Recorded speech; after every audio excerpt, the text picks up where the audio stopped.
Welcome back, warriors. Kwe Nindaluizi Pam Palmater, and I'm the host of this podcast, The Warrior Life. We cover everything from native sovereignty, treaties and land back, to decolonization, reconciliation, and reparations. So if you're interested in hearing about Native peoples from all of our sovereign nations all over Turtle Island talk about Indigenous resistance, resurgence, and revitalization, then this is the podcast for you.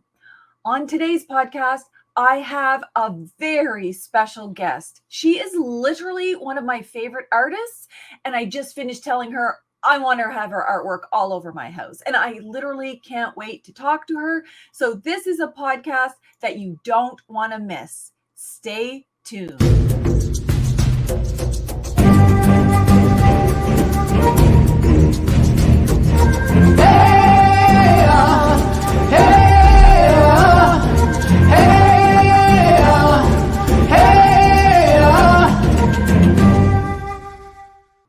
Kwe Tansei Sego Anibuju, you are in for the best season opener podcast ever.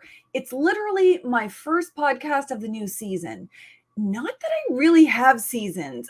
I basically just did about 130 podcasts that spanned over several years and then took a break. So I guess maybe having a break is what makes the season, but I just got to talk to so many amazing Indigenous peoples from all over Turtle Island. I think this is my favorite thing to do ever, to actually get to talk to all of my heroes. They're just so amazing. So I'm not sure how long this season's going to be.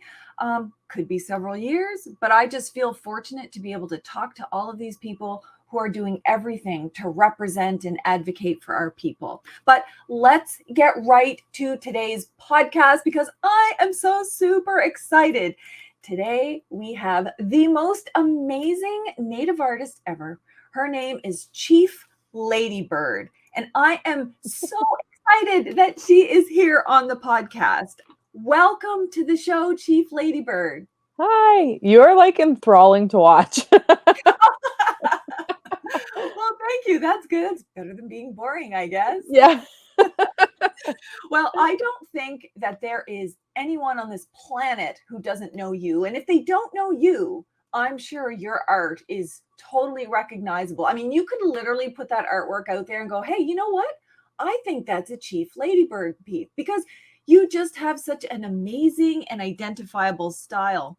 And for all of you who might not know her, like the two people out there in the world, Chief Ladybird, she is just an incredible person and an artist amongst many, many other things. She graduated from OCAD with a BFA in drawing and painting with a minor in Indigenous visual culture.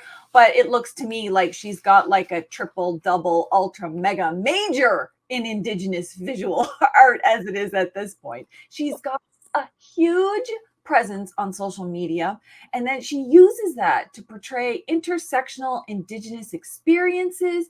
She embraces sexuality. There's just so many wonderful things about Chief Ladybird.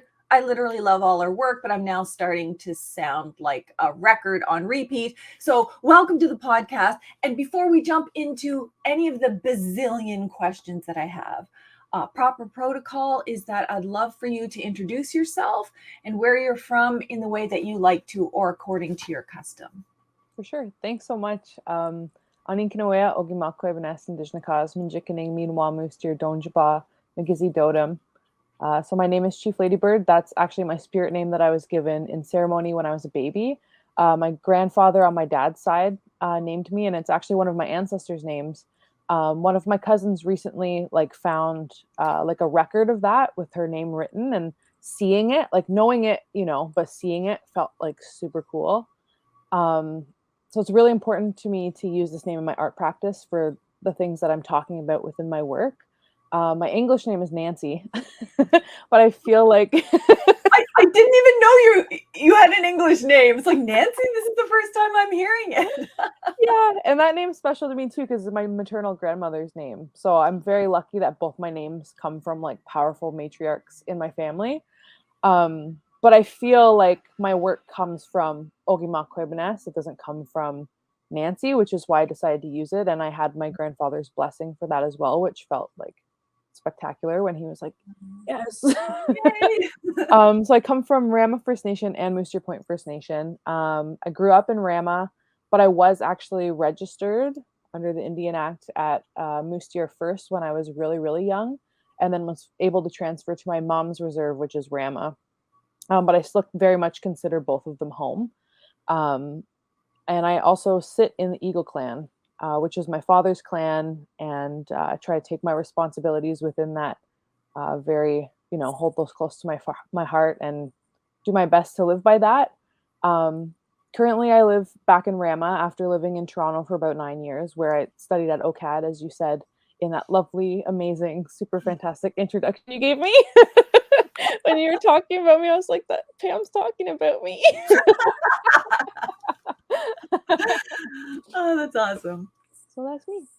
Oh, that's fantastic. I mean, and I always found that it was just so amazing when people come from multiple nations or, and multiple communities. Like my family is literally made up of Mi'kmaq people that married Wolastoqey people. So, we've got these two big nations together. And so many of my cousins could register with one First Nation or another First Nation within these larger nations. And I just love that you're connected to both. I mean, something the federal government wouldn't approve of, but needless to say, this is just how we are with our relations with other people. So I really, really like that.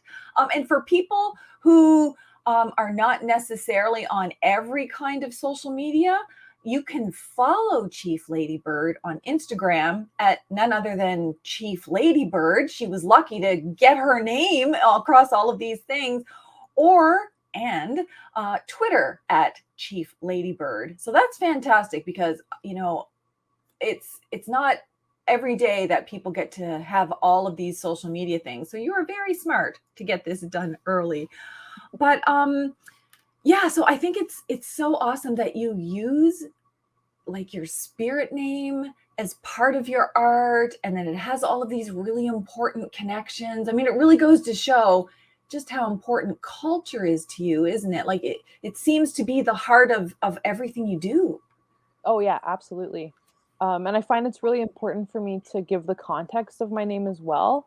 I know that there's been misinterpretations in the past where people, I don't know, tried to say she's not even a chief.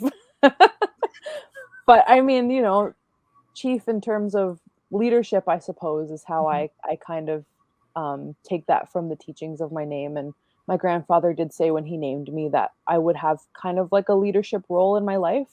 Yeah. So then when it came to like deciding what I wanted to do, I decided to be an artist when I was like 10 years old.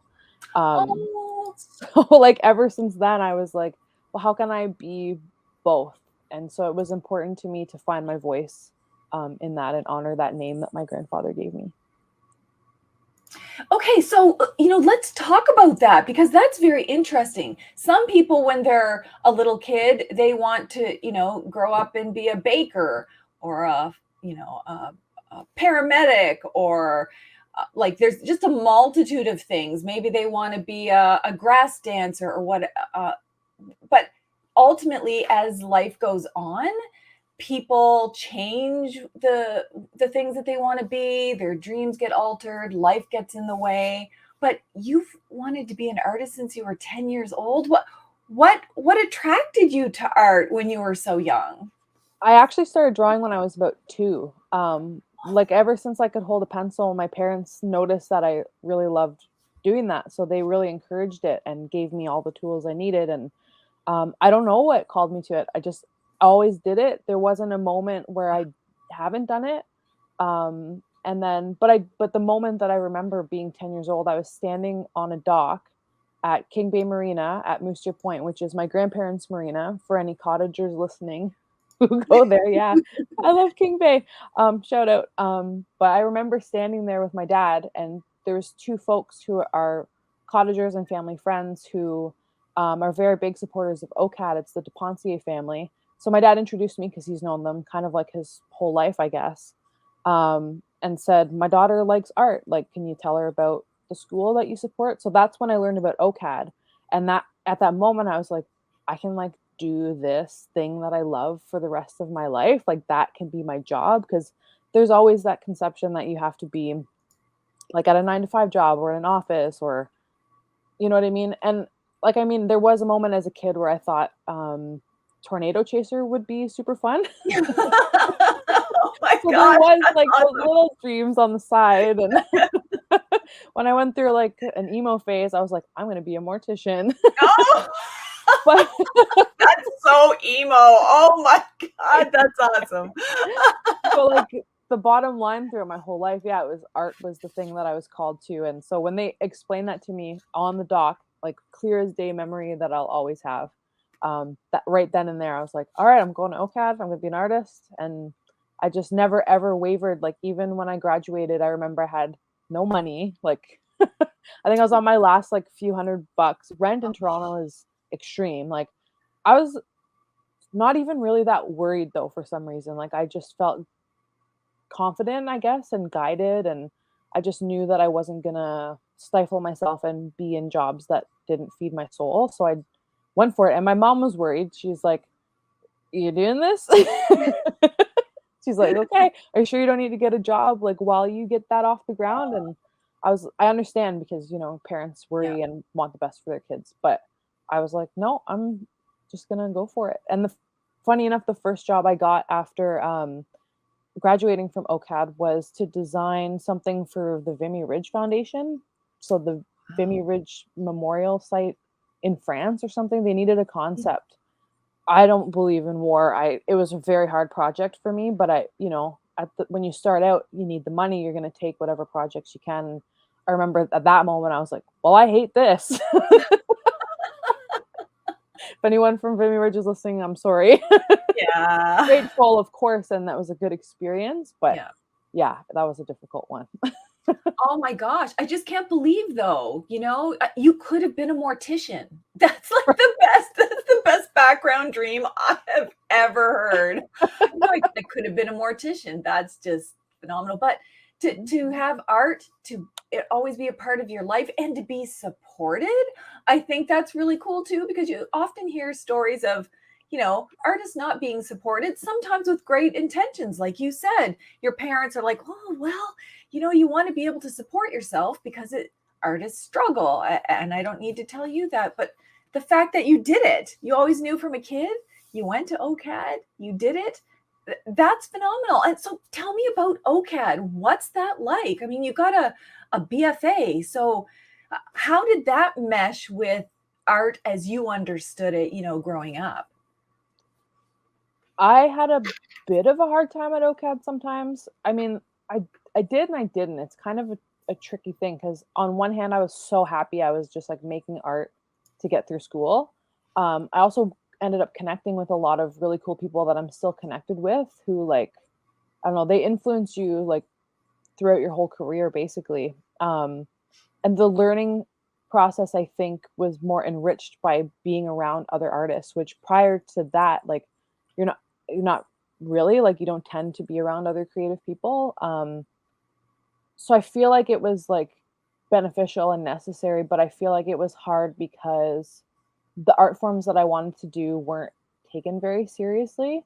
A lot of the stuff that I studied was like how to oil paint and do figurative stuff and life drawing, and that was fun. Like I love that, but like what I wanted to do was the stuff that I'm doing now, which is like very bright woodland style stuff, political stuff. But it just felt like there wasn't access points for a lot of my peers to understand my work. So like in critique, which when you're in art school, having a critique is like when you present each project to your class and you learn how to talk about your work, you learn how to express yourself, you know, in the art form, but also like verbally and how to explain your ideas.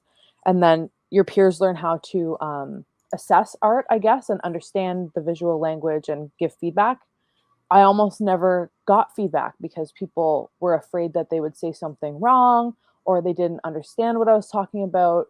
The imagery, like for example, like these Norval Morrisseau pieces that I have behind me, like when Wow. I did work inspired by this, people like literally someone said my work reminded them of like a crazy person, which is derogatory and like not okay. I didn't have the tools then. I was like 18. Like you don't know how to really advocate for yourself in those moments, but there was just such a lack of education amongst a lot of my non-Indigenous peers that yeah, it became a huge struggle. And I will go even to say that like there was professors who didn't have the education, because in my final critique in my thesis year, which thesis is like really important to even get into thesis, was like a competitive process. I was very proud of myself for getting into that. So you make a body of work and then you present it to your thesis advisors, and they bring in other people as well who are like gallery owners or art writers and stuff like that. So I got put into a room with like 4 old white men. And I was like, Oh, so they're looking at my work, and this is like a big moment at the end of your thesis where it's like the final thing. So you want feedback, you want to talk about it. And then literally, I don't even remember having the chance to really talk about it. They kind of looked and said, "Who is this art really for? Because we don't get it." I'm like, it's literally not for the 4 of you standing in this room.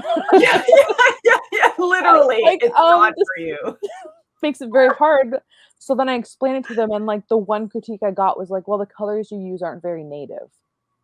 And I was like, this is a fucking 4th year. Am I allowed to swear on your podcast? Yes, you can. Like, I was like, this is my thesis year, and that's what I'm being like told right now. Like, Yeah, your art's not native enough. Move along. because I use neons, right? And they're like, neons aren't Indigenous. And I'm like, what? Have you been to the AGO? There's literally like at the time there was that big Anishinaabe show happening, and I think there was a neon Thunderbird. If not there, then that was the one at the power plant. But I remember there was contemporary shows happening at that time, and I'm like, you are so not informed. I always roast OCAD for this kind of stuff, like ever since the day I graduated, and Oh my yeah, gosh. I'm shameless about it. They need to educate people about this there, like, it is Yeah. unbelievable. Oh, but you passed? These 4 white men passed you? Yeah, I actually won an award, at the final exhibition too for life study, which Wow. was fantastic. Because actually the work that I ended up winning that for was, mixed media, like, very digital based. Mhm. So I never learned digital the whole time I was at OCAD. It was like oil Oh, painting, charcoal drawing, pastels, like really traditional art yeah. materials. But then close to the end, I did have a professor named Onda Cubis, and she was kind of like looking at the way I drew and was like, "Can you try Photoshop?" And I was like, "I don't know how." So she just kind of showed me the basics and said, Wow. "Just play around with it." And then I made this thesis work by playing around with it, won that award, and now my whole practice is digital. So Oh it's my funny gosh. how that works. That's amazing. And I'm sitting here thinking like all of our worst nightmares, right? To be have to present before a committee of all white men, to try to argue court cases before all white men, to defend your thesis against all white men. Oh my gosh. So that must have just been nerve-wracking to begin with.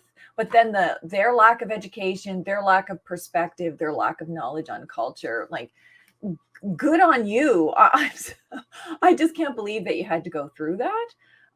But I Yeah. guess that also, in some way, weirdly prepares you for society and some of the probably comments that you get from people, back and forth. There's always good and bad and everything. But Mhm. you clearly survived that experience, and then you went on from there, I guess, with this professor teaching you how to do digital art. It clearly you jumped right into that. Like, what attracted you to that specifically? Because your art is literally everywhere in that sense. Well, once I started playing around on Photoshop, I don't know, something clicked in my head and I was like, "Oh," because I'm a very like instant gratification kind of person. So doing an oil painting and waiting days for it to dry, like I was always using different mediums to make it dry as fast as acrylic. And even then I was like impatient. Like I was like, and then I'd scrap it and then I would never finish the oil painting to where I knew I could get it, because I want to do one thing and move on to the next, because there's so many things going on in my head at all times, like just layers and like you remember on SpongeBob when he's like in this room and there's like all these filing cabinets and all the SpongeBobs are running around? That's my brain. So Oh, yeah, yeah, yeah. when Oh my I was gosh, like SpongeBob. starting this, I was like, oh, I can like really bang my ideas out, like even in terms of the sketching process. So I was mainly doing the mixed media with my photography and then printing it onto canvas. And so I was still painting on it and I was beading on it as well. And then because I started doing murals after OCAD, which was very interesting as well because I ended up doing spray paint on like huge walls in the city.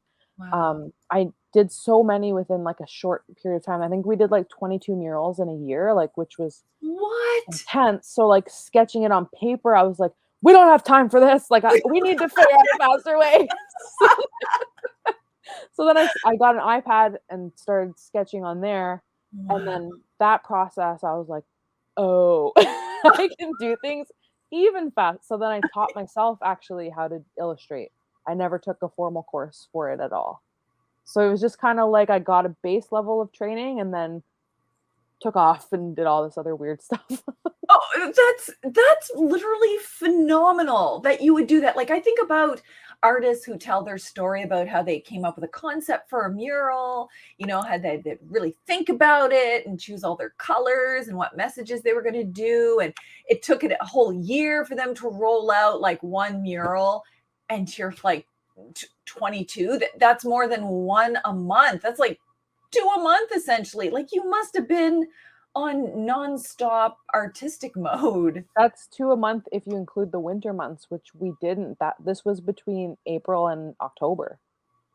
So Oh this my, was sometimes 4 or 5 in a month. how is that even possible? I don't know how I survived those years. And it's like, I don't know if you've ever painted a mural. It is physically taxing, like going up the ladder and climbing down the ladder and, being on the lift too. I taught myself how to use the lift because when I did a mural, they left the scissor lift there and said, "You're trained on this, right?" And I was like, "Yep." And then took off. They didn't check to see if I had it. So I YouTubed a tutorial, hopped on and started going. Oh my gosh. Oh my gosh. That's just like, I'll just teach myself everything. I'm going to build a building next and then put a mural on it. That's Yeah. awesome. But it must also been very like taxing, to say the least, to be at that pace when you just hear about so many other artists who, they've got a commission project and it just takes such a long time for the process to happen. I don't know why I just can't work like that, like taking a long time to do something. I'm trying to give myself more time for projects because then I end up being like, I have a day to do this and I have a day to do this. And then that's like stressful. But I Yeah. think like that, right? Like when it comes to a mural, I don't have to dwell over it. I think because it's all just these images are just always floating around in my head. So then when it comes to making a mural, it just kind of Wow. flows out. Boom, there's a sketch in 10 minutes. Then the colors don't, I just do that intuitively too. I don't dwell over that. Or if there's not certain colors available, I'm like, yeah, sure, that color will do. And then you just make it work, I guess. I don't That's know. that's awesome. But it just goes to show that everyone's brain works differently. So I always, tell people who are aspiring authors, for example, like I work with colleagues at the university who Mhm. every day they set aside 1 hour to work on their book. They just do whatever they can in that 1 hour, and then the next day they do the next thing. I can't do that. Like, I literally can't do that. I literally have to sit down, be a hermit for like a month and write, like, get all this content out, and you can do all the finessing later, but it has to be like a mad scientist. I'm so angry about all of these issues. That's literally how most of my writing goes. I just can't do it in pieces. So I think in that way, it's there, and you just want to get it all out, and you can do the refining stuff later, like Mhm. I feel like footnotes. that's passion that makes it happen Yeah. like that, right? Yeah. Where it's just there and it bubbles out and then you just have to do it all. Like, I totally get that. I Yeah, relate. that's awesome. I just can't believe it. Like, still the work pace, though, I can't say that I've been ever anywhere near that, but that's really exciting. So you went on to do that, and then what were you thinking? You've graduated from OCAD, you're doing all of these projects. Did you know at that point that you'd be able to make a living at it, or was that ever your goal? Was your goal just to make it your passion and make a living somewhere else, or had those two things blended for you? Yeah, I wanted this to be how I made my living. And I think, yeah, during the mural years, that was when I was really seeing that there was like a demand for Indigenous work.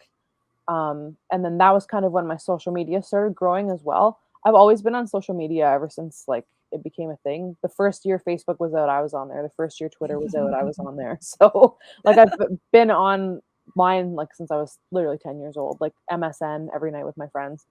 And I just always have like lived my life online, and so I think that that played a huge role too in like getting my name out there. But I feel like at the time there wasn't as much content on social media. It was all still very personal for people, but I kind of seen it as an opportunity to start sharing um, just process and work and the hashtagging. And I was always very passionate about social media as well, and worked as a summer student in communications when I was younger. Fun fact. Um, but yeah, I don't know. It was just during all of that time where it really became very real to me, where I was like, oh, like I can definitely transform this into a whole ass career. But then it was like thinking about what was sustainable. So 22 murals in a year is Yeah. not sustainable for the body or the mind. Like, and then place I think wasn't sustainable either. Living in the city, I was living alone. Rent is insane. Like I didn't want to be on the TTC because people creep me out. So then I was Ubering, which is like, and I lived in the beaches, so to get downtown was like very expensive. So it was just like things were starting to add up. So then I had to work 3 times as hard to like make as much money to even live, you know. Wow. So then it was about like, well, what's my next plan? And then the pandemic hit and forced me to come home, which was something I was toying with for quite some time. But I wasn't like, I hate moving, so I was just like, Mm. didn't make the Eh. moves to get here.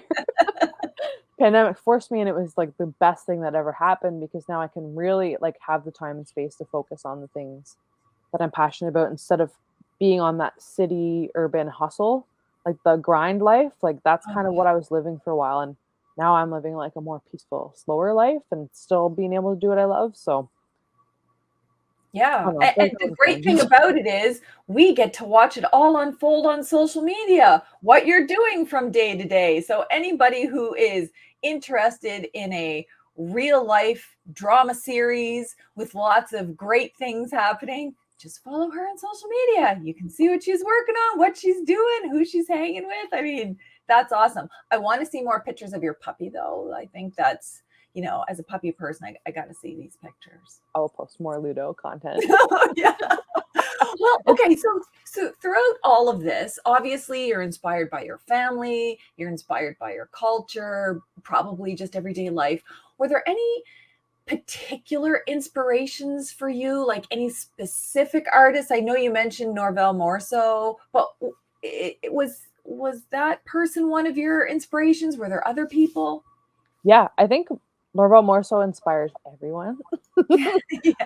But Daphne Ojig was a big inspiration as well. She had like a series of erotic woodland style pieces that really sucked me in when I saw those because I was like, oh, like, you know, I think there was always that idea that woodland style art, it's still a very male dominated aspect of making work. So I think there was like and I held this mindset too that it had to be certain concepts within it. So like, chiefs and clans and governance and stuff like that. But then when I saw her work and it was sensual, that opened up something totally new for me because I was like, that's how I feel in my life is like I see the sensual side. I feel like a sensual, sexual person. Um, and so that gave me like a little window where I was like, that is like a lot of our experience, especially as like Indigenous women and the ways that we connect to ourselves. And um, so that was a huge inspiration to me with layering in the sexuality part of my work. But I think too, like more so in Daphne and the Indian group of seven, all of those artists who were working in their own visual language of woodland style have been so important to contemporary artists like myself, because they really work to put us into galleries instead of having us in museums. Because at a certain point, our work was always seen as artifact and historical, and they really made it contemporary. So I always like, they're always in the back of my mind when I'm making this work. Like, maybe wouldn't be possible to do what a lot of us are doing now without the strides that they made. Um, yeah, I feel Yeah. like there's like 1,000 artists that I look up to, but Yeah. you know, when you get asked and then you can't really think of everyone. Like, oh no, I should have brought my big list so I could just list them all off. And yeah, I think most people understand that, you can only mention so many people, but I also think it's important, that point that you made about how Native art has been treated as something that didn't even belong to us. It was done for someone else to be taken, stolen, put in museums, locked away, oftentimes not even to be seen, with no sense of what the care that you need to do. I mean, there's all different forms of art, obviously, or the appreciation of it, or that we could even exist in the here and now. That, oh, look, here's this Chief Ladybird that 200 years ago painted these paintings, and we have it in a museum, and not really kids or people or settlers or anyone being able to connect with, look at these modern day artists who are expressing themselves and their culture just like any other artist does. And I think it's that historicization that you've been able to challenge. And the other thing that I really admire about you, because I don't need to tell you, Native women throughout history, not only they've been treated in horrible, racist, derogatory, negative fashion, fraught with violence from settlers and settler governments, also highly sexualized in degrading ways. You think about all of the traders and the early police forces that literally exploited all of these young girls sexually. There was just so much bad around that. So you can imagine the sensitivities that even Indigenous people, so never mind Canadians, but Indigenous women might be like, oh, that art makes me a little bit uncomfortable, and you can't really put your finger on it, or maybe you shouldn't be doing that. And it comes from a place of, because look at all of the bad things that have happened to us. But the way that you do it is just, it's so beautiful, and you embrace it, and it's a part of our history and culture. Like, you're sharing, like, here's the good side of sensuality and sexuality, or what it means to be a woman. And I think that's one of your most important contributions. I mean, and there's so many, but to me, that's just been so powerful. What has the reaction been to some of that art? Have you had like mixed reactions, or have most people pretty much celebrated it like I do? I feel like there's been mixed reactions, and understandably so. But I feel like for me, you know, thinking about the violence that our women have gone through, and understanding that hypersexualization and the demeaning ways in which um, that's been that kind of light has been shone on us by people outside of our communities, um, made me real like I was really thinking about that. Like, I know that that's has been a contributing factor. So it was about, for me, how do we make it empowering? And I was like, you know what? We're just fucking taking our power back. We're allowed to be sexual. So many other women in the world are allowed to be, and have taken that power back. And I just really feel like we have a seat at that table as well.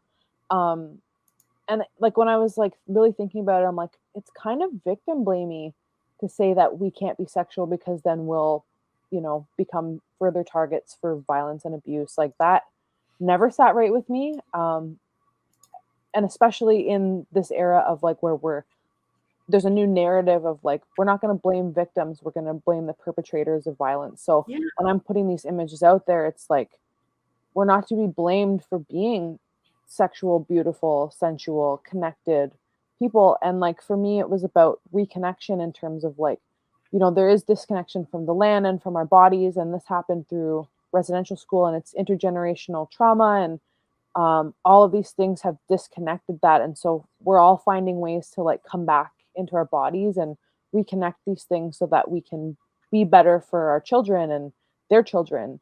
And this, I think, was important for me to start expressing, like as someone who's experienced like, you know, shit behavior from men Yeah. and, white men. Like there was this one time too, a guy was like, "Oh, like I would love to sleep with you. I have my black belt, I have my brown belt, but I don't have my red belt." Like being Oh, like I don't know, like an award system for oh, him. Like I was like, so that is gross. sickening. Like Oh, so it's like gross. shit like that stays in the back of my head too when I'm, thinking about this work. Um, but I understand there's a fine line between empowerment and exploitation, and so that's always on my mind. Like I'm not ever approaching it like Mhm. sloppily, I guess. Um, but there has been like, oh no, the cat's here. There has been a lot of support. He's climbing into the cat bed that I've got my computer on. You little butthead. There you That's go. life with pets. I know, I love it. Yeah. Um, Let me get my train of thought back. There has been like quite a bit of support, I think, because it's a reality that a lot of us live with, is that we want to connect to that and embrace that within ourselves. Um, yeah, I mean, there's always going to be pushback with when Yeah. you're, you know, when it's new. I don't want to say new territory. That sounds like a very No. colonial way of putting it. But when you're Yeah. taking steps into new places and talking about things that maybe have been kind of hush hush. Mhm. Um, but I just want it all to be out in the open for us to all talk about and decide how we feel about it, I guess. The I'm conversation is an important part of my art as well. Yeah, and I guess there's so many things I can say about that because it really struck me. I went from, "Oh, this I wonder why this makes me worried," to, "Wow, we talk about land back. This is like giving us our bodies back." You think about what, we've been saying for decades about the violent exploitation, and the rape of our lands and bodies, right? Well, there's land back, but we haven't so much talked about what about celebrating our bodies and allowing us to be sexual, sensual beings, especially as women, where we face so much violence. So I really, really, really appreciate that part, because you have to you have to kind of sort out what comes from colonizers, what comes from hateful white men, what comes from misogynists and racists and all that stuff, Mhm. and what do you have to do to keep yourself safe? Obviously, that's important. But what do we also have to do to not let ourselves be limited by what Exactly. they've done to limit us? You know what I mean? So it's like that pushing back against not being able to celebrate what should be very, very joyous. So I'm really thankful that you've done that kind of work. Yeah. And I think that this work has really helped me with my own perception of myself, because like the media, like everything, all the images that were shown all the time just make everyone feel like shit about their body. But once I started doing this kind of work and saw the similarities between body and land, like, the hills are like your stretch marks are like the Mm. thunderbirds and their lightning and all of these beautiful poetic things, and reading poetry from other indigenous creators like Tennille Campbell, like incredible stuff. Um, a lot of us are kind of relating our body to the land. But then we look at the land and we don't think, wow, ugly. Yeah, yeah, exactly. Wow, ugly. So when I started seeing the similarities and I think about how I see the land, I start to see myself like that. And I want other women in our community to know that I see them like that. And I want them to see themselves and each other like that. So that's, I don't know. I think that's really, really a part of it, a part of Land Back. And there was actually a writing in Briar Patch magazine. I think Adrian Loon did it, Sexual Sovereignty, and it was in the Land Back um, Wow. issue. You should check that. If you haven't read it, you Yeah. should, or whoever's listening should read that. That I have that like saved on my computer in like several places so I can access it when I need. Like that was like a very powerful writing for me. Oh, that's awesome. So yes, everyone go out and read that. because it is very important. Now, I wonder if I can just show a couple of slides Mhm. of, I mean, all of your artwork is my favorite, but some that really struck me. And if you could talk a little bit about what, the meaning is behind each piece.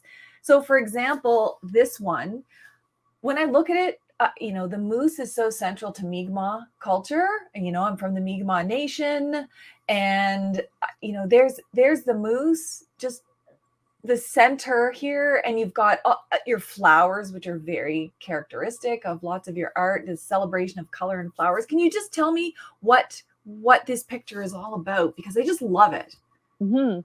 I wanna start with the flowers actually, because I don't know if I've ever if I've told the story too much, but I have this one memory too near the end of my time at OCAD, and I was painting with an old friend who I'm not really friends with anymore. That's besides the point, but we were working on stuff and, this flower just came out of me, and it was just one flower, but it was one of these blue ones, and there was a bird head coming off of it and all these colors around it. It just came out, and I was like, "Oh, ooh," and it felt like I don't know, it just felt like me, like, it felt like, um, I don't know. For me, these flowers became a symbol of, like, decolonization, of reconnection to everything, um, to new life growing, to culture growing, and so I have them kind of, like, expanding through a lot of my work because they carry all of that meaning, and I don't know, they're like little pieces of me or something like that. Oh, that's so nice to know. I love that. Now, every time I'm going to look at your art, it's like, oh, those flowers, that's just a little piece of her. Because for people who are listening and not watching this on YouTube, this moose is amazing, but he's surrounded by all of these like little blue flowers, with little leaves sticking out. And the blue flowers are just so beautiful. Like all of it is so beautiful. But the fact that the moose is just surrounded by all of these flowers makes it, just almost like magical, but and beautiful all at the same time. Thank you. I want to talk about the moose's tummy. This Yeah. is a motif that I do in a lot of my woodland work. For people who aren't seeing this and are just listening, it's kind of like an oval, but the top of it kind of comes together in a point. If Mhm. you're familiar with my work, you'll know what I'm talking about. Usually, I do it red.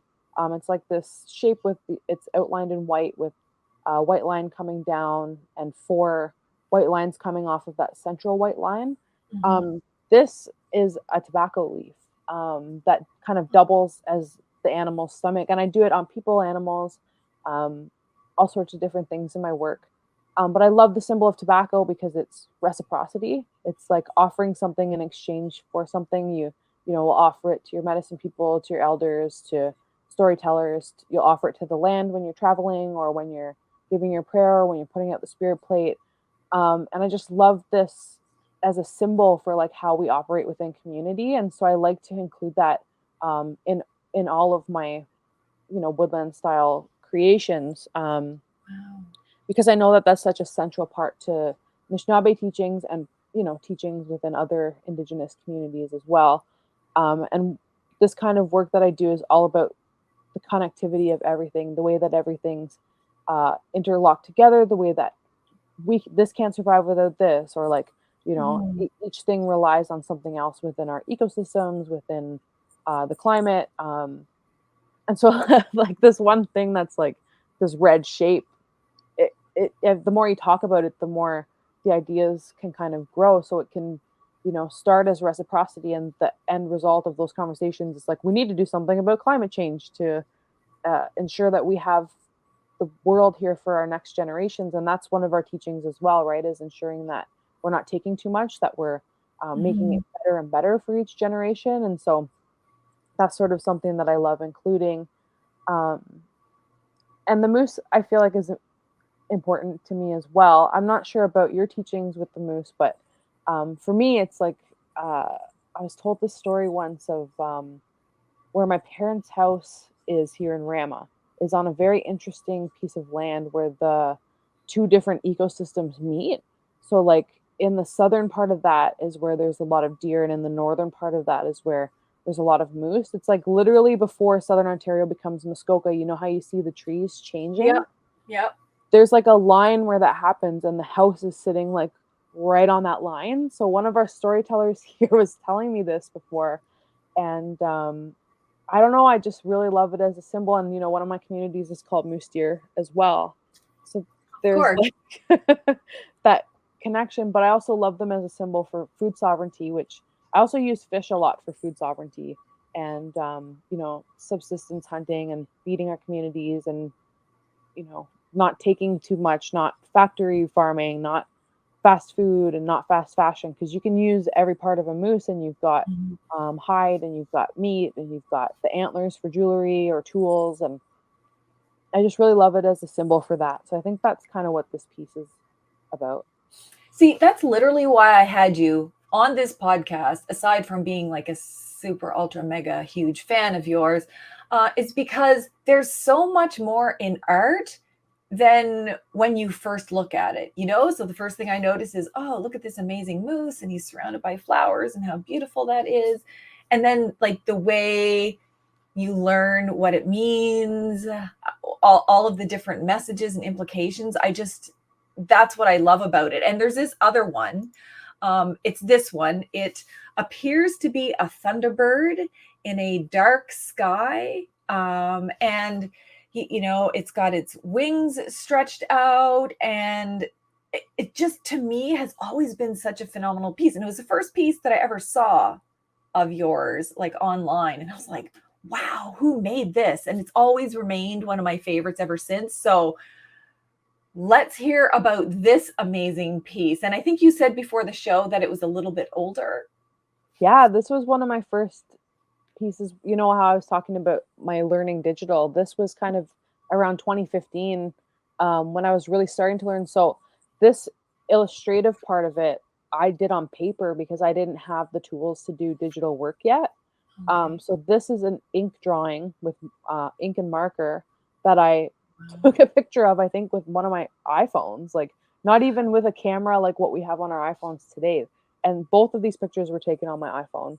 Um, and then, yeah, this was the result of me playing around in Photoshop and teaching myself how to make stuff glow, how to, I don't know, move stuff around. So it was one of my like mixed media pieces. The picture was taken on a drive with my parents. They would come pick me up in the city and bring me home because I didn't have my license. Um, and these drives were always very important because it was like as I was leaving the city, there was immediate relief as the buildings started to thin and they became replaced with trees and fields and sunsets. I felt like that feeling of traveling home, that comfort, your heart finally settles down, your stomach doesn't feel so tight, my body could finally relax. And so I snapped this picture on one of those drives, and it always reminded me of home and how important the traveling was between these two places, and how I needed to go home to rejuvenate myself, to live in an urban space, because urban living is difficult for everyone, I think. But Mhm.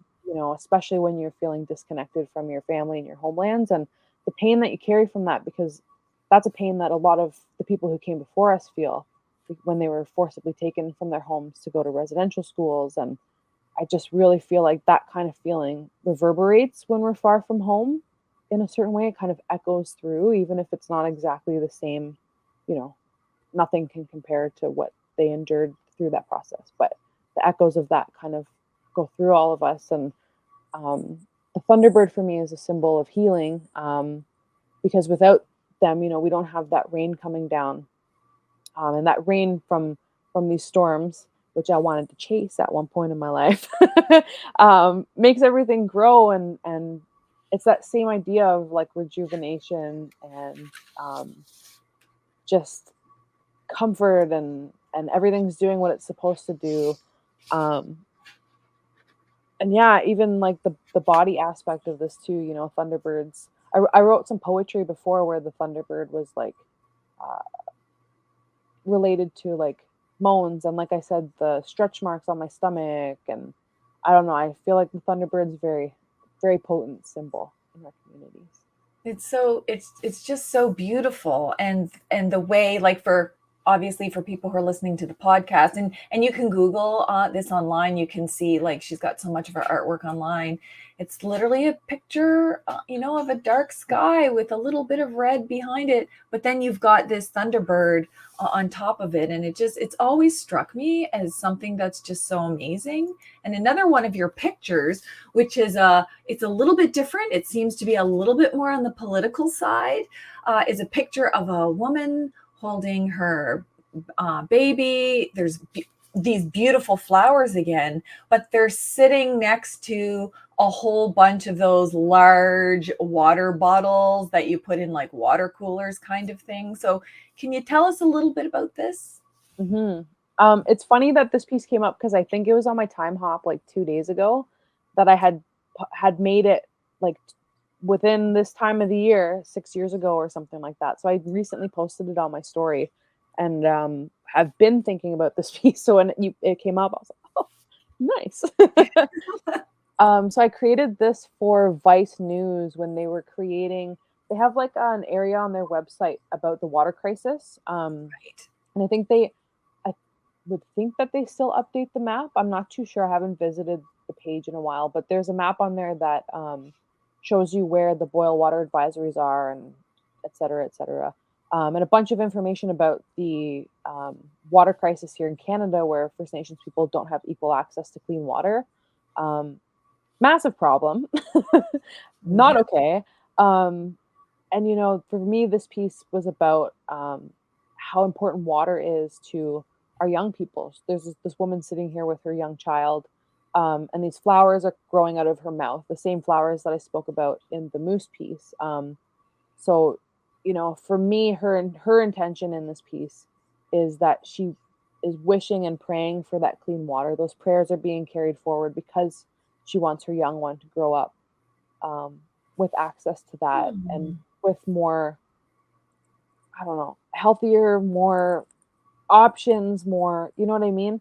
But then the slew of water bottles behind her is about how we have to have bottled water. Like I'm literally drinking like a plastic bottle right now because we can't drink our tap water. Like even here, like I don't want to drink the tap water. Like we've had boil advisories here as well, and we're a pretty, economically stable First Nation. We have the casino as a big you know part of that, and there are some First Nations who don't have the same resources that we have here, who like, their water is even worse. And, I think about the northern communities, how much water even costs to get a case of water. Like I can go to Costco and get this for $5 or whatever it is, but it's going to cost like 10 times that in these other communities. And it's not fair because every single person needs water to live.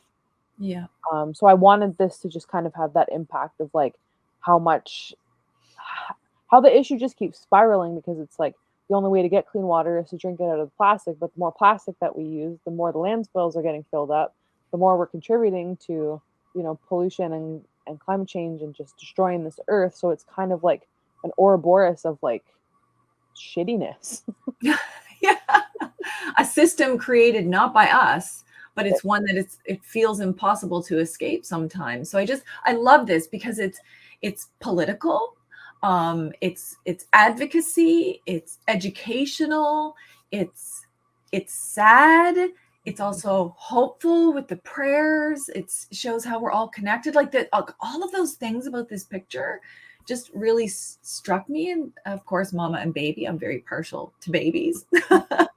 I really like that. And then, yeah, and then this final one is it's art for people who can't see.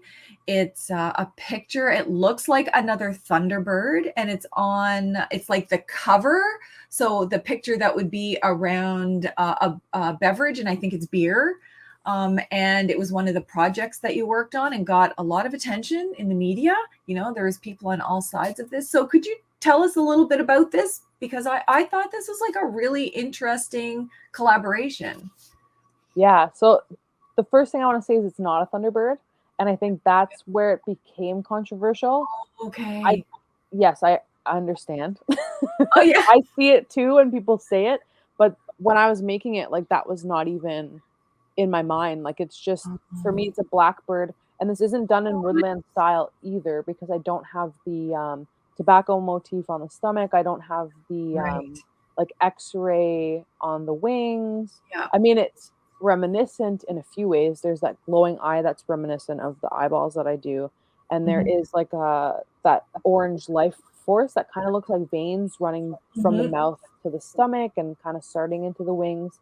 Um, but for me, it was just a bird, and it was so interesting to me how this whole thing played out because when I got asked to do this collaboration, um, it was I was all in because I've always seen amazing art on beer cans, and I mhm, don't really drink anymore, but mhm. I've drank throughout my life and socially and whatever. But I was always drawn to the craft beers that had uh, the art pieces on them because you're getting to like I've followed artists from that where I'm like, oh, I really love how they use their color or their line work, and you just really get exposed to a lot of really Mhm. interesting new artists this way. I thought that was like such a brilliant way to not only promote like local breweries and local people instead of like buying a 2-4 of Budweiser, for example. You're buying Yeah, a yeah. a smaller batch from a local brewery. You're also learning about local artists and artists from different backgrounds and different cultures. And I just really thought that was a very smart way to market and to share people's work.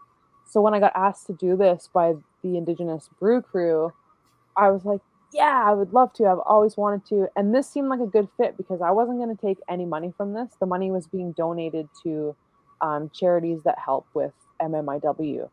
Oh, wow. So for me, that was like a very important cause. And when I approached it, I thought to myself, got to be careful what goes on this because, uh, for me, when I'm thinking about what the project is, there's always going to be certain things that aren't going to be okay Mhm, culturally in mhm. certain aspects. For example, like sharing certain stories that can only be told at a certain time of the year within our Right. communities, or um, different traditional things that are kept within our communities that we don't want to share on a global scale. Mhm. I'm very conscious of stuff like that and respectful and try to honor that as much as I can. So for this, I was like, I just want to learn a new style of illustration. I was inspired by a few artists on Instagram who work in a looser, almost like oil paint. Like I even use different brushes on this that I've never used before. So it was a very loose process, like almost like oil painting. I'm mixing the colors, I'm adding different things. I'm like, this is new and exciting. And that was literally where I was at. Like I wasn't like, I'm gonna put a Thunderbird on a beer can. Yeah, yeah, yeah, I was yeah. like, it's a bird. There's some glowing things. It's fun. And I think for me, the part of like where the glowing comes down its body, that to me just is inherent regardless of whether I'm doing traditional indigenous art or not. Because everything has a life force anyway, whether I added Mhm. that piece. And I think that was the most controversial thing about it is that this bird has that life force flowing through it because it looks very much like lightning. And so it very much, reads Oh, as a thunderbird to some people. right. So like I really thought to myself, oh, I've really thought this through. I thought about Yeah, it long and hard. I spoke to my family. I spoke to yeah. some people in the community. Everyone was like, sweet. I posted it and everything went crazy. Oh, no. Oh, Oh, no. I I remember I remember was that time. watching The Circle with my sister-in-law when it all happened. And it's just like my phone started going, meh, meh, meh. And I'm Oh, like, who's that? I go on Facebook and it's always Facebook that starts off the drama. Always, always, yes. always. Facebook's a beast.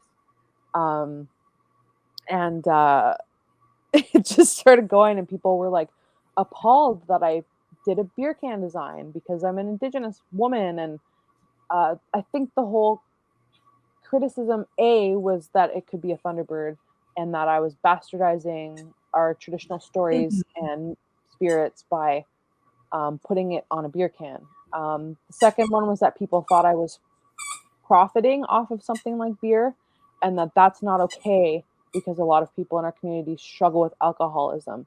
So then that's where the stereotyping came into it, which was interesting because it was our own people saying it. Like, Yes. you'll see in comment sections where people call us alcoholics and say that we're say all this terrible, horrible stuff that I'm Yeah, not even gonna say because we yeah, all yeah, know what it is. yeah. But saying all this horrible stuff about us and we fight against it, right? And we're like, we're not though, like you're stereotyping us. But then when it came to this, our own people were like, how could you put your art on a beer can when our own people are alcoholics? And I was like, do you not see how like not okay that is? Like for us to be, you know, and hating on people who do struggle with addictions, because addictions, you know, when people in our community struggle with that, it's the intergenerational aspect of it. There's a lot of healing that has to be done, and I really don't think it's fair to exclude them. Like, even, you know, a lot of people can't access certain ceremonies or smudging because they have to be sober for a certain amount of days. I've never believed in that myself, because I'm like, that's when people, if people need healing, regardless of whether they're under the influence of something, like, we can't deny them that. Like, I really think that that's colonial thinking. And it just, it feels like we're excluding people based on our, like, you know, preconceived, I don't even know, purity culture shit, right? Like it. Yeah, exactly. Okay, give me 1 second here. Yeah. Okay, puppy. Oh, he has awoken and is doing his pew pew. I don't know if you could hear him chewing on his toy, but it's like squeak, squeak, squeak. All right. Okay, so, you know, I have to admit that when I first saw this too, I was obviously, you know, concerned. Like, I always go by, okay, what's my first reaction? And then I always ask myself, why am I having this reaction? Kind of like sensual art about women. It's like, why is this making me worried? And it's like, okay, you know, the violence and stuff. And we think about the addictions, which are health issues that stem from trauma and the way people are trying to survive each day. And then I thought, you know, if I feel bad about this, hi puppy here.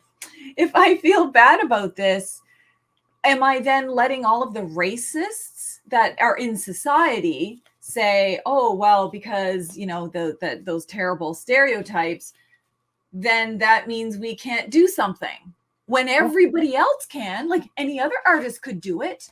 And so, you know, like I got it on all sides, why there would be sensitivities, why there would be upset, and also why people would celebrate it because you're doing, you know, and being a part of art and showing your art and showcasing Indigenous peoples. And, you know, it's interesting. I'm so glad I asked you about this one, because now that I actually look at it, and I hope some people go on YouTube and look at these pictures or Google them, you can see how it does look like a raven or a crow, you know, and that it doesn't have the stereotypical lightning and all of that stuff. But it's just at first glance, when you don't like assess and analyze and really, you know, take apart and unpack a piece of art. Now I see it. Like I see it all, and all of the meaning and intention behind it. So it's okay. I'm just so glad, because what you do is also educational and pushing back against stereotypes in a very important way. So I really appreciate all of this stuff you've done, and I actually appreciate too that you let me share some of this. Okay, hold on 1 second. Okay, puppy, come up here for a second. Okay, we're gonna have to finish this with him up here because he's just gonna cry. I do have to add too that it was interesting to me that the whole beer can blew up, because I'm not the first Indigenous artist to do a beer can. I don't know why mine was the one that blew up, because there's other beer cans that have water protectors on it. Raised a fist that says "Water is life." That was on the market before mine was. Oh wow! There's more than just this Indigenous brewing company as well. There's several, and there's been at the time for the same project, an Indigenous man did a beer can and received no controversy. No, that's terrible. Interesting. But you know, I think it was really important for me to take the time to facilitate conversations around this. Like, I didn't just let people vent without responding. Like, I had so many conversations with so many people at that time. And as much as there was people who were angry about it, there was people who were happy about it too. And, you know, even people who drink were like, this makes me want to buy it. Like, and I know that the money is going to go to charities, and that makes me feel good. And, you know, we can like agree to disagree on things. It's all how we engage and talk about it, and the whys and the why nots, and like, everybody's good. It's just when, there's double standards or there's hate involved or there like all of that other negativity stuff. But the fact that you engaged in the conversation, I think is also really important to help people understand, well, here's what it is. It's not a Thunderbird and here's why I did it. And, here's the importance of it and all of that stuff. I think that's really important. And it's one of the reasons why I included it on this podcast, because I wanted people to understand, like me, I thought it was a Thunderbird this whole time. And I didn't know that it was like a raven or a bird or a crow or something like that. So I think that's it's an important message. Hold on a second. Okay, Pop, you can just give me 2 more minutes. Here, look. Here's your thing. 2 more minutes and then you can go for a walk. Okay, so this has been phenomenal. Thanks for sharing all of that. The one question I ask everybody before we're done is, what would be your advice? What can Canadians do to support Indigenous peoples in general, or specifically Indigenous artists? Because I know as an Indigenous person, and anyone who's watching on YouTube, you can see in the background here, I guess it's over here, I have one of Chief Ladybird's prints. It's beautiful. You're gonna have to look it up online to check it out, but I like to support that way, support original, authentic Indigenous artists in whatever media that they're doing. And so is there something else that, Indigenous peoples or Canadians can be doing to support Indigenous artists? I think the first thing is like invest and buy from authentic Indigenous artists. Mhm. So like the next thing would be amplify. I know that not everyone can Yeah. afford to purchase art all the time. So amplification on social media, it's really easy to do. But I think, sometimes people will do the big follows, like follow a bunch of people on like Indigenous Peoples Day or like, Yeah. but then they never interact with you after that. Like Yeah. try to stay engaged, like keep us on your algorithm so that we can, Yes. continue to be, that you can continue to be a part of those conversations and learn from everything that we have to share. Yeah, I feel like Yeah. those are the 2 easiest ways to And it's support. free too, Yeah. aside from assuming if you already have the art, it's easy to follow, to like, to subscribe. These things don't cost, to share, to reshare, because all of that triggers the algorithm. So there might be things I see from people that I follow that I'm like, okay, I'm not necessarily going to share that, but I'm going to like that, so that, because it's an form of engagement and do all of that, because you obviously can't share everything that everyone does all the time. But in those particular cases, there's lots of way to trigger those algorithms. And then those Indigenous peoples like yourself get shown to other people who might be interested in it, and so on and so forth. So I think that's really good advice. All these ways that we can support Indigenous artists. And I can't thank you enough for coming on here. I'm so glad that as your biggest fan, I actually got to talk to you, hear from you, hear the meaning behind your art, your life journey, and all of this wonderful stuff. Oh, shit. Oh my Sorry. Lord. Okay. And all of this wonderful stuff that you're working on, like it means a lot to a lot of people, and I'm sure you probably don't hear it enough, but you are an inspiration to a lot. Your work inspires the resistance, it inspires cultural revitalization, it inspires everyone to really celebrate. Our people are beautiful, our cultures are beautiful, our art's beautiful, everything about us is beautiful, and we shouldn't have limitations. And you're one of those people who are kind of challenging all of those limitations, and for that, I'm your biggest fan. Thank you. I'm a huge fan of you as well. Like seriously, you're so easy to talk to, and the amount of content that you put out to educate people, it is not easy educating about the stuff that you do. It's very like emotional and laborious, and you really put yourself out there for all of us, and I appreciate it. I know a lot of other people really appreciate it too. Oh, well, thank you. I appreciate it. So everybody, I will post links to Chief Ladybird's Instagram and her Twitter, and you can find, you can just Google her art online, but I'll make sure to post links to the video when the video comes out and the podcast and vice versa. And I'll try to do little clips to share it on other different platforms. So let's follow Chief Ladybird's advice. Like, comment, share, follow, do whatever to make sure that her art goes far beyond what we were just talking about on this podcast, and we celebrate her forever. So thank you, Chief Ladybird. I hope to be able to talk to you again. And for all of the listeners out there, welcome to the first podcast back in this new undefined, we don't know how long this season's going to be, but thank you for the support. You can find me on pampalmater.com. All my podcasts are there. Warrior Kids Podcast, YouTube's, blogs, everything that I write and pontificate about, you can find it there. So thank you. Walaliag. Keep living a warrior life.